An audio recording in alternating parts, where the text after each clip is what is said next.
les entreprises agricoles modernes se dotent d'équipements à la fine pointe de la technologie afin de répondre efficacement à la demande du marché. Chez Verger Saint-Paul, on a choisi d'investir des sommes colossales dans ce poste de classement et d'emballage signé MAF Roda. Ce qui est particulier avec cet équipement-là, c'est que ça nous amène à travailler d'une façon différente. On a réussi à régler le problème de la main-d'œuvre qui est de plus en plus rare. Donc, on essaie d'avoir aujourd'hui une réduction des coûts d'opération, même si ça a l'air bizarre d'avoir investi autant d'argent dans un système comme ça. Mais c'est le système qui va rapporter le plus de gains financiers. Aussitôt cueillis, les fruits quittent le verger pour être amenés dans un espace réfrigéré. Après vérification de la maturité, ils rejoindront une chambre à atmosphère contrôlée. Donc, ça demande un refroidissement à la récolte de tous les lots de pommes avant qu'on commence à les travailler de toute façon.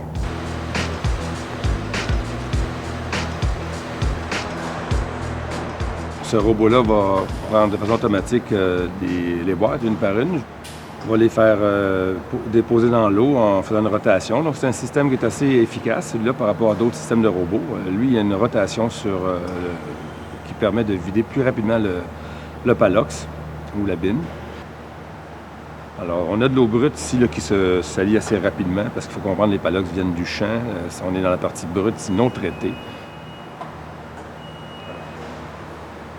Une fois que les pommes sont sorties de l'eau par la montée, on doit les rincer à de l'eau potable. À partir de ce point et jusqu'à la fin du préclassement, l'eau potable utilisée est traitée en permanence pour en préserver la salubrité. Et ensuite, on a un système de ventilation qui va enlever le surplus d'eau pour pas qu'il y ait de gouttes qui puissent induire le système informatique en erreur.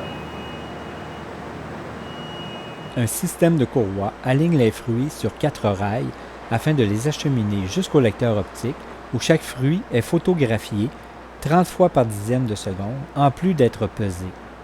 Alors, chaque pomme là, est identifiée, est comptabilisée par l'ordinateur et elle a une destination parce qu'elle a des caractéristiques qui sont propres à elle. Donc, on va appeler ça un produit. Alors, on a la place ici pour créer 15 produits différents. Chaque produit est associé à un couloir vers lequel sont acheminés les fruits, conformément aux paramètres établis dans le programme informatique. Tout est possible parce que je dirais presque que c'est quasiment infini, tout ce qu'on peut aller. Au niveau des couleurs, au niveau des défauts aussi, on peut être assez pointu avec ça. Lorsqu'un couloir a cumulé la quantité de fruits suffisante pour remplir une boîte palette, le portillon s'ouvre et le produit est acheminé vers une autre section robotisée où s'effectue le remplissage.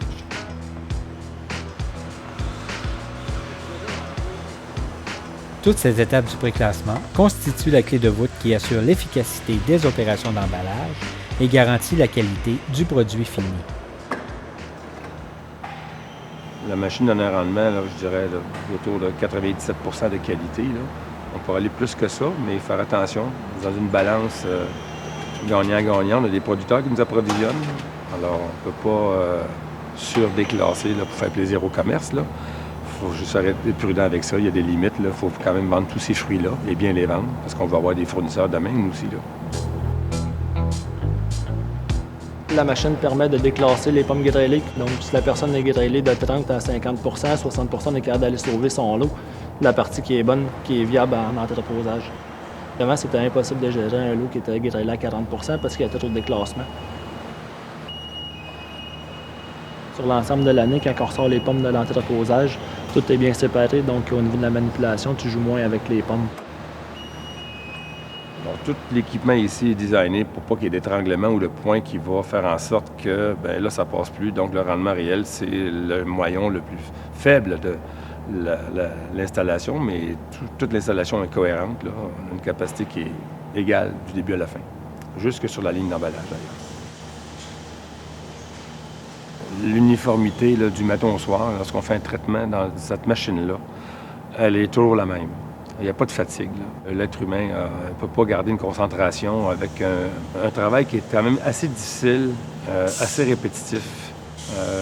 Il y a un temps où le fruit le plus vert du matin peut devenir assez rouge dans la fin d'après-midi. contrôle de la qualité est beaucoup amélioré parce que déjà la précalibreuse à l'arrière enlève quand même une bonne gamme de défauts qui est déjà préétablie. Et ensuite, le personnel ici fait une révision plus sommaire là, pour la qualité. Le client, sa demande qui peut arriver des fois, souvent, même à la dernière minute, notre capacité de réponse est très rapide. Donc, on a toujours en stock le produit qu'il faut pour faire la commande qu'il faut. Et notre client sait maintenant, aujourd'hui, qu'on est capable de répondre rapidement aussi, parce qu'évidemment, on a fait une publicité de ça. Et ça le rassure, parce qu'il peut compter sur nous encore mieux qu'avant. On est plus près de nos dates de commande. On a moins besoin de gérer là, des inventaires qui ne sont pas vendus.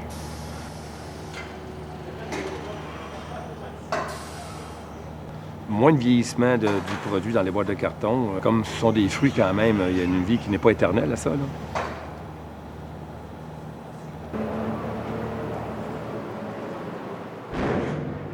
La capacité maximale de l'équipement ici, là, globalement, au niveau de l'emballage, on parle dans un chiffre de 8 heures d'aller jusqu'à 4000 boîtes de produits finis par jour. Il y a de la place ici pour réaliser environ jusqu'à 10 000 minots de pommes précalibrées par jour. Ça dépasse les millions de boisseaux par année, la capacité d'équipement. Donc, une grosse partie de la récolte du Québec pourra se traiter par cette usine. C'est sûr que présentement, on a de l'équipement, on a de la place pour prendre du marché. On est prêt à ça.